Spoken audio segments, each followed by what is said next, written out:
મારું નામ ચેતના છે. હું સુરતમાં રહું છું. આજની મારી કહાની સાંભળીને તમારા પર રૂવાડા ઊભા થઈ જશે. હું બહુ જવાન, સુંદર અને ભણેલી છોકરી હતી. હું જ્યારે કોલેજ કરતી હતી ત્યારે મારી દોસ્તી એક છોકરા સાથે થઈ ગઈ હતી અને ધીરે ધીરે આ દોસ્તી પ્રેમમાં ફરી વળી હતી અને અમે બંને એકબીજાને આટલો બધો પ્રેમ કરવા લાગ્યા કે વાત છેક લગ્ન સુધી પહોંચી ગઈ હતી. હું મારા મા બાપની એકની એક લાડકી દીકરી હતી. મારા પિતાનું મૃત્યુ વર્ષો પહેલા થઈ ગયું હતું અને મારી માં બહુ બીમાર રહેતી હતી. એટલે તે મને કહેતી હતી કે હવે જલ્દી તારા લગ્ન થઈ જાય તો સારું. એટલે મારી માં મારા માટે છોકરો શોધવાનું શરૂ કરી દીધું. પણ જ્યારે મેં મારા પ્રેમીને કીધું કે તું મારા ઘરે તારું માંગું લઈને આવ, કારણ કે મારી માં મારા માટે છોકરો શોધવાનું ચાલુ કરી દીધું છે, એટલે મારી સલાહથી તે છોકરો મારા ઘરે માંગું લઈને આવ્યો અને બંનેના પરિવારે રાજી ખુશીથી અમારા લગ્ન કરાવી દીધા. હવે મારી જિંદગી બહુ મસ્ત રીતે ગુજરતી હતી. મારા લગ્ન વડોદરાના એક ગામમાં થઈ ગયા હતા. શું મિત્રો તમે આવા જ વિડીયો આગળ જોવા માંગો છો? તો વિડીયોને લાઈક અને ચેનલને સબસ્ક્રાઇબ કરવાનું ભૂલશો નહીં. પણ મારું પિયર સુરતમાં હતું. મારા પતિ બહુ સારી નોકરી કરતા હતા. મારા સાસરિયામાં મારા પતિ સિવાય મારા સાસુ સસરા પણ રહેતા હતા અને તેની એક મોટી દીકરી હતી, પણ તેના લગ્ન થઈ ગયા હતા. તે બીજા શહેરમાં સાસરે હતી. એમ જ હવે મારા લગ્નને 1 વર્ષ વીતી ગયું હતું અને મેં એક સુંદર છોકરીને જન્મ આપ્યો.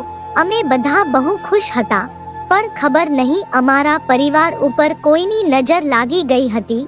થયું એવું હતું કે મારી દીકરી જ્યારે 8 વર્ષની થઈ ત્યારે મારા પતિને અચાનક હાર્ટ અટેક આવી ગયો હતો અને મોકા પર જ એનું મોત થઈ ગયું. અમારા પરિવાર ઉપર હવે આ બહુ મોટું દુઃખ આવી પડ્યું હતું, કારણ કે તેના લીધે જ અમારા ઘરનું આખું ગુજરાન ચાલતું હતું. મારા સસરા હતા તે વાળંદ હતા, પણ મારા પતિના ગયા પછી મારા આખા ઘરની કઠણાઈ બેસી ગઈ હતી. પણ ગમે તેમ હવે અમારી જિંદગી ગુજરતી હતી. ત્યાં થોડા સમય પછી મારા સસરાએ એક નવું કામ ચાલુ કર્યું હતું. આમ તો મારા સસરા વાળંદ હતા, તે લોકોના વાળ કાપતા હતા, પણ અત્યારે તો ગામની છોકરીના વાળ કાપવા તેને અડધી રાતે અગાસી ઉપર લઈ જતા હતા. આવી રીતે ગામની છોકરીના વાળ કાપતા કાપતા એને ઘણો સમય થઈ ગયો હતો. પછી મેં વિચાર્યું કે હું પણ જોઈશ કે મારા સસરા અગાસી ઉપર કેવી રીતે ગામની છોકરીના વાળ કાપતા હશે. પછી હું ધીરે ધીરે મારી અગાસીના દાદરા ચડતી હતી. મને તો ખબર હતી કે મારા સસરા ગામની જવાન છોકરીને પોતાની સાથે અગાસી પર લઈ જતા હતા અને મારી સાસુ અગાસી પરના દાદરા આગળ જ ધ્યાન રાખીને ઊભી રહેતી. પણ મને સમજાતું નહોતું કે મારા સસરા જવાન છોકરીને એકલી જ કેમ લઈ જતા હતા.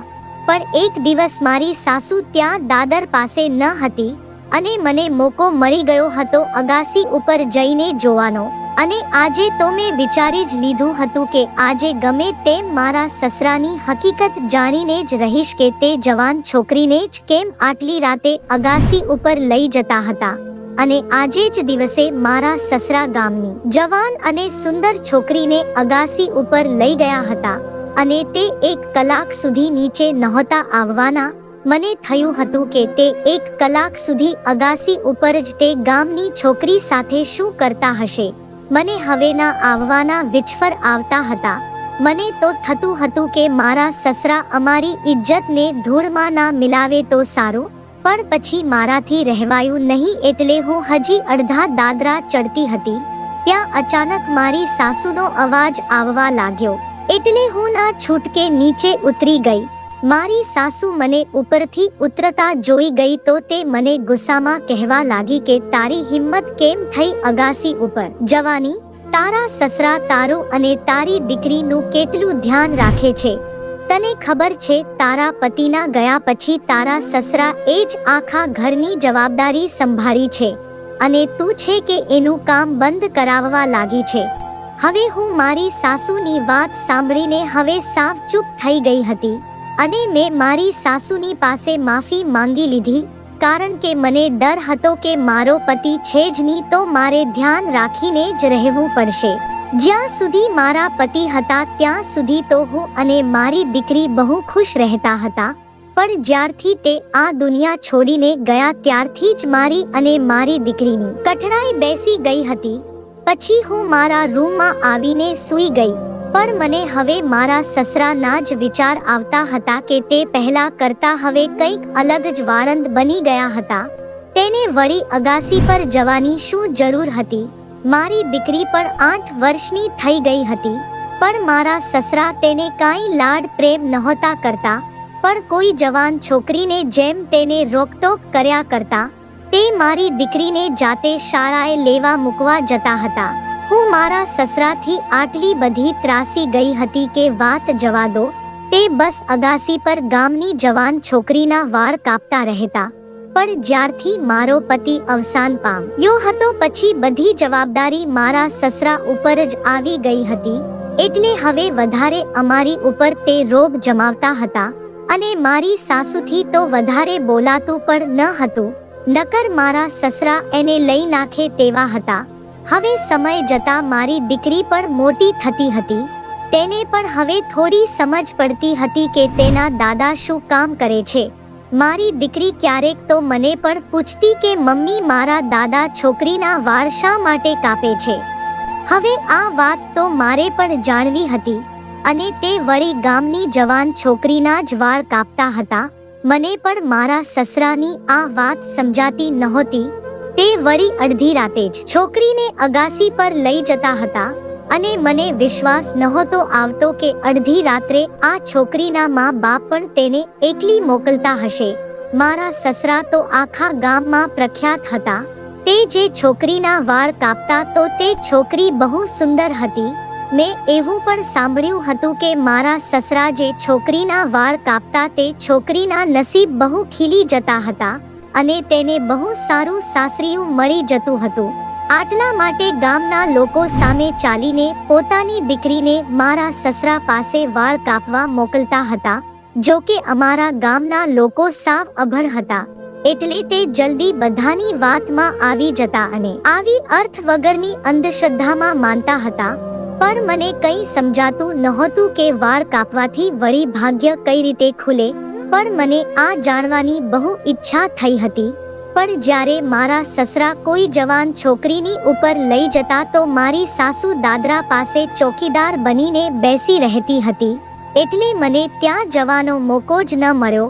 પણ એકવાર એવું બન્યું કે મારા પાડોશીની એક જવાન છોકરીને મારા સસરા પાસે વાળ કપાવવાના હતા. પણ આ જાણીને મને બહુ ખુશી થઈ હતી કે આ મારી પાડોશી જ છે. એટલે મેં વિચાર્યું કે બીજા દિવસે હું તેને જઈને પૂછીશ કે મારા સસરા કેવી રીતે વાળ કાપે છે. પણ પછીના દિવસે હું બધાથી છુપાવીને મારી પાડોશરના ઘરે ગઈ. મેં તેની સાથે વાત કરવાની કોશિશ કરી તો તે સાવ ચૂપ હતી, અને તેની માં પણ મને કંઈ કહેવા રાજી ન હતી. મને થતું હતું કે આની સાથે નક્કી કંઈ ખોટું તો થયું જ હશે, તો જ તે કંઈ બોલતી નહીં હોય. પછી હું પાછી ઘરે આવીને આ છોકરી વિશે જ વિચારતી હતી કે તે કેમ સાવ ચૂપ થઈ ગઈ હતી. મારી દીકરી પણ હવે મને તેના વિશે પૂછતી રહેતી, પણ હું મારી દીકરીને ગમે તેમ મનાવી લેતી. મારી દીકરીને પણ ઘણીવાર અગાસી પર જોવા મોકલતી, પણ મારી સાસુ તેને જવા ના દેતી. તેને ખીજાતા તો તે બિચારી મારી પાસે આવી જતી હતી. હું તેને આગળ ભણાવવા માંગતી હતી, કારણ કે આગળ જઈને મારે તેને સારી જિંદગી આપવી હતી. ત્યારે તો મને પણ વિચાર આવતા કે મારા સસરા જ અમારો સહારો છે, તો મારે એના કામમાં દખલગીરી ના કરવી જોઈએ. પણ તેનું કામ જ એવું હતું કે મને જોવા પર મજબૂર કરતું હતું. એકવાર હું રસોડામાં પાણી પીવા જતી હતી તો મારા સસરા અગાસી પરથી નીચે ઉતરતા હતા. ત્યારે તેનું મોઢું બહુ ખરાબ લાગતું હતું, અને તેને શ્વાસ ચડેલો હતો.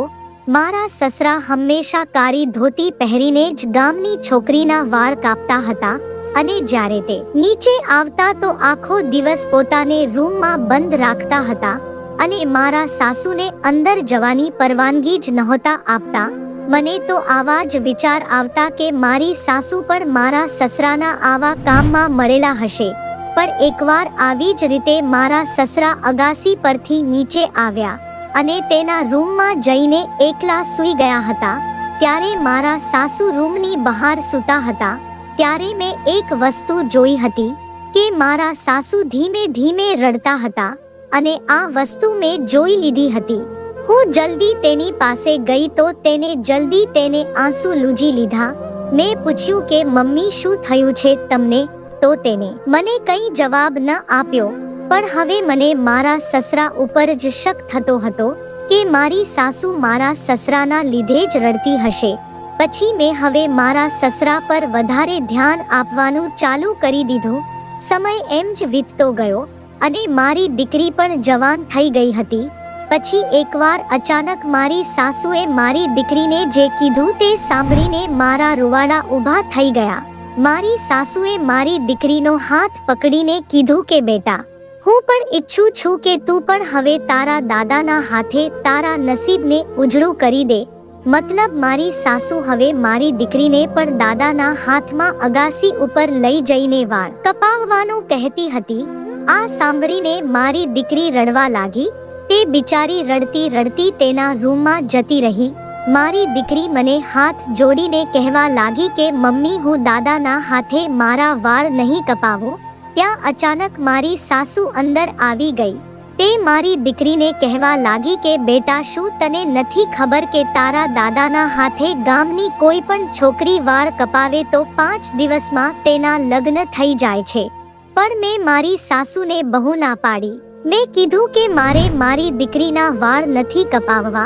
પણ મારી સાસુ એ મારી એક વાત ના સાંભળી અને મારા સસરાને ત્યાં બોલાવી લીધા અને તેને કીધું કે આજે રાતે તમે આપણી દીકરીના વાળ કાપજો. મારી સાસુની આ વાત સાંભળીને મારા સસરાના ચહેરાનો રંગ જ ઉડી ગયો. તે પણ કહેવા લાગ્યા કે આપણી દીકરી પણ જવાન થઈ ગઈ છે. તો મારી સાસુ કહેવા લાગી કે હા, તમે જોઈ શકો છો, હવે આપણી દીકરીના લગ્ન ધામધૂમથી કરાવશું. જો આના વાળ ઉપર તમારો હાથ ફરી ગયો તો આપણી દીકરીની જિંદગી સુધરી જશે. આટલું બોલીને મારી સાસુએ મારી દીકરીને મારા સસરા સાથે અગાસી ઉપર મોકલી દીધી. હું મારી સાસુની આગળ હાથ જોડી રહી હતી કે મારી દીકરીના વાળ ના કાપો. મારી દીકરી પણ બહુ રડી રહી હતી. મારી સાસુ મને કહેવા લાગી કે રડવાથી કાંઈ નહીં થાય. તારી દીકરીનો ફાયદો જો. તારી દીકરીના લગ્ન એક સારા ઘરમાં થઈ જશે તો તારા પતિના આત્માને શાંતિ મળશે. અને એકલી દીકરીનો સવાલ છે. ત્યાં થોડી વાર થઈ ત્યાં મારી દીકરી રડતી રડતી અગાસી ઉપરથી આવી અને મને સીધી ભેટી પડી. મેં જોયું કે તેના વાળા એકદમ સહી સલામત હતા. આ જોઈને મારી સાસુના ચહેરાનો રંગ મોડો પડી ગયો. પછી હું મારી દીકરીને મારા રૂમમાં લેતી ગઈ અને મેં દરવાજો અંદરથી બંધ કરી દીધો. મેં મારી દીકરીને પૂછ્યું કે દાદાએ તારી સાથે શું કર્યું હતું? તો મારી દીકરી મને કહેવા લાગી કે દાદાએ પહેલા તો કાળી ધોતી પહેરી હતી અને મારી સામે બેસી ગયા હતા અને મારી બાજુમાં આવ્યા તો મારો શ્વાસો ચડી ગયો. પછી દાદાએ મને પોતાની પાસે લીધી અને મને બાથ ભીડી લીધી. ત્યાં દાદાના ગરમ આંસુ મારા ગાલ પર પડતા હતા. આ જોઈને મને રહેવાયું નહીં તો મેં દાદાને કીધું કે દાદા, તમે શા માટે રડો છો? પણ થોડી વાર તે કંઈ ના બોલ્યા. પણ પછી તેણે મને તેનાથી અલગ કરી અને મેં જોયું કે તેની આંખો લાલ થઈ હતી. પછી તેને મને જે વાત કીધી તે સાંભળીને મારા હોશ ઉડી ગયા. દાદા મને કહેવા લાગ્યા કે બેટા, હું તારા વાળ નહીં કાપી શકું. હું તારી સાથે કાંઈ ખોટું કરવા નથી માંગતો. તું મારું પોતાનું લોહી છે. તું મારા એકના એક દીકરાની નિશાની છો. પણ મને દાદાની વાત સમજાતી નહોતી. એટલે મેં દાદાને પૂછ્યું કે તો દાદા, તમે શું કરવા માંગતા હતા? તો દાદાએ મને કીધું કે તું બેટા તારી મમ્મી પાસે જતી રહે અને તારી માને કહેજે કે દાદા મારા વાળ નહીં કાપી શકે. એટલે હું તમારી પાસે દોડીને આવતી રહી. પછી હું અને મારી દીકરી બંને મારા સસરા પાસે ગયા. તો મેં જોયું કે મારા સસરા મારી સાસુના પગમાં પડીને માફી માંગતા હતા અને મારા સાસુ પણ રડતા હતા. તો હું તે બંનેને પૂછવા લાગી કે તમે બંને કેમ રડી રહ્યા છો, કઈ વાતની ચિંતા છે તમને? તો મારા સસરા અમને જોઈને અમારી બાજુમાં આવ્યા અને મને કહેવા લાગ્યા કે બેટા, આજે હું તમને એક રહસ્ય બતાવવા માંગુ છું. આ રહસ્ય જાણીને તમે લગભગ સહન નહીં કરી શકો. પછી મારા સસરા રડતા રડતા કહેવા લાગ્યા કે આજથી ઘણા વર્ષો પહેલાની વાત છે કે હું જ્યારે ગામના મુખીનો ખાસ વાળંદ હતો અને હું ફક્ત મુખીના જ વાળ કાપતો હતો. તે બહુ મોજીલો હતો, પણ મને તેની આદતો પસંદ ન હતી, પણ તેના વાળ કાપવા એ મારી મજબૂરી હતી. પછી એક દિવસ ગામના મુખીએ મને આ વાળંદના કામમાંથી કાઢીને એક બીજું કામ સોંપ્યું, પણ તેને મને જે કામ સોંપ્યું હતું તે હું કરી શકતો ન હતો, એટલે મેં તે કામ છોડી દીધું અને પછી મેં મારી પોતાની એક દુકાન ખોલી. ત્યારે મારો દીકરો કમાતો હતો, ત્યારે તો મને બહુ વાંધો ન હતો, પણ તે મુખી મારી દુકાને આવીને મને બહુ હેરાન કરતો હતો, પણ હું ક્યારેય તેને આવા ખરાબ કામમાં સાથ દેવા માંગતો ન હતો. પછી એક દિવસ મારો દીકરો આ દુનિયા છોડીને જતો રહ્યો, એટલે ઘરની બધી જવાબદારી મારી ઉપર આવી ગઈ હતી. તે ગામના મુખીએ મને બહુ હેરાન કરી નાખ્યો હતો. હું શું કરું મને કંઈ સમજતું ન હતું. પછી મારે ના છૂટકે તેના કામમાં સાથ દેવો પડ્યો, કારણ કે ઘરની બધી જ જવાબદારી મારી ઉપર હતી. પછી એ ગામના મુખીએ આખા ગામમાં જાહેર કરી દીધું કે મારા હાથમાં જાદુ છે, મતલબ હું કોઈ પણ જવાન છોકરીના વાળ કાપું તો તેનું નસીબ ખીલી જાય છે. અને જો કે ગામના બધા લોકો અભણ અને સાવ ભોળા હતા, એટલે તે આવી બધી વાતમાં જલ્દી આવી જતા હતા. એટલે તે ગામના મુખીએ આખા ગામમાં એવી વાત ફેલાવી દીધી હતી કે હું કોઈ પણ જવાન છોકરીના વાળ કાપીશ તો તેનું નસીબ ખીલશે અને તેના લગ્ન એક સારા ઘરમાં ધામધૂમથી થઈ જશે. પણ મને એ વસ્તુ સમજાતું નહોતું કે આ મુખીએ મને આવું કામ શા માટે સોંપ્યું હતું. તે મુખીએ મને લાખો રૂપિયા આપવાનો વાયદો આપ્યો હતો અને મને કીધું હતું કે મારે ગામની જવાન છોકરીના વાળ કાપવા પડશે. એટલે હું પૈસાની લાલચમાં આવી ગયો હતો. ઘરની પરિસ્થિતિ જોતા મેં મુખી પાસેથી પૈસા લઈ લીધા હતા અને આ કામ શરૂ કરી દીધું હતું.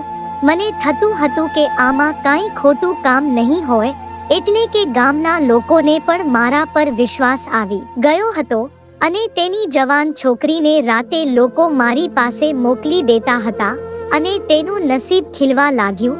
હું ખુશી ખુશી રાતના અંધારામાં અગાસી ઉપર જવાન છોકરીના વાળ કાપી દેતો હતો અને મુખી મને બહુ પૈસા આપતો. પણ પછી મને તારી સાસુએ કીધું કે ગામનો મુખી બધી છોકરી સાથે કેવા કાંડ કરે છે. આ વાત જાણીને મારા પર રૂવાડા ઊભા થઈ ગયા હતા. હવે હું બરાબરનો ફસાઈ ગયો હતો. હું ખુદને પણ આમાંથી બહાર નહોતો કાઢી શકતો. ત્યાં સુધી હું આવા કામનો શિકાર થતો રહ્યો. તે ગામના મુખીની નોકરાણી એ જ તારી સાસુને મુખીની હકીકત જણાવી હતી. એટલે તારી સાસુ એ મને કીધું હતું. એટલે મને પણ હવે બહુ અફસોસ થતો હતો કે હું કેટલું ખરાબ કામ કરું છું. તે ગામના મુખીને ગામની જવાન છોકરી સાથે પોતાની હવસ પૂરી કરવાનો બહુ મોટો શોખ હતો. ગામમાં નવી નવી જે છોકરી જવાન થતી તો તે રિપોર્ટ ગામના મુખી પાસે પહોંચી જતો હતો અને તે છોકરીને પોતાની ભૂખનો શિકાર બનાવતો હતો. હવે હું આ કામમાં બહુ ખરાબ રીતે ફસાઈ ગયો હતો. જો કે મુખીએ મને બ્લેકમેલ જ કર્યો હતો. તે મને કહેતો હતો કે જો તે મારી હકીકત કોઈને કીધી તો હું તારું જીવવાનું હરામ કરી દઈશ. બસ આ જ ડરથી મેં તે મુખીનું કામ ના છોડ્યું અને ક્યારેય મારા ઘરની સ્ત્રીને બહાર નીકળવા ના દીધી. તારી સાસુને તો સારી રીતે ખબર હતી કે હું જે છોકરીના વાળ કાપતો અને તેની સાથે શું થતું, એટલે તારી સાસુ છાની છાની રડ્યા કરતી હતી. પણ હું આ બધું કામ મારી મજબૂરીમાં જ કરતો હતો. તે મુખીએ જ મને કાળા કલરની ધોતી પકડાવી હતી, જેથી બધાને એમ લાગે કે હું કંઈક ખાસ કામ કરું છું અને આના લીધે એ છોકરીના નસીબ ખીલી જતા હતા. તે મુખી બધી છોકરીને પોતાની હવસનો શિકાર બનાવીને તે છોકરીના લગ્ન પોતાની જ હવેલીના કોઈ નોકર સાથે કરાવી દેતો હતો અને તે મુખી નોકરોને બહુ બધા પૈસા આપી દેતો હતો, એટલે બધાને એમ લાગે કે તે છોકરીનું નસીબ ખીલી ગયું છે. હું હવે તે મુખીના હાથની કઠપુતળી બની ગયો હતો, પણ હું મારા દીકરાની જ પુત્રીના વાળ કાપીને તે મુખીની હવસનો શિકાર બનાવવા નહોતો માંગતો. મેં તો વિચાર્યું જ હતું કે જો વાત મારા દીકરાની પુત્રી ઉપર આવી તો હું તે મુખીને જીવતો નહીં મૂકું, કાંઈ મરત કે હું મરત. મારા સસરાની આવી વાત સાંભળીને હું અને મારી દીકરી બંને રડવા લાગ્યા, અને મને તો આ વાતની કાંઈ ખબર ન હતી. મને મારા પતિ અને મારા સસરાએ મને ક્યારે બહાર પણ નીકળવા નહોતી દીધી, એટલે ગામની આ કાળી હકીકતની મને કંઈ ખબર જ નહોતી.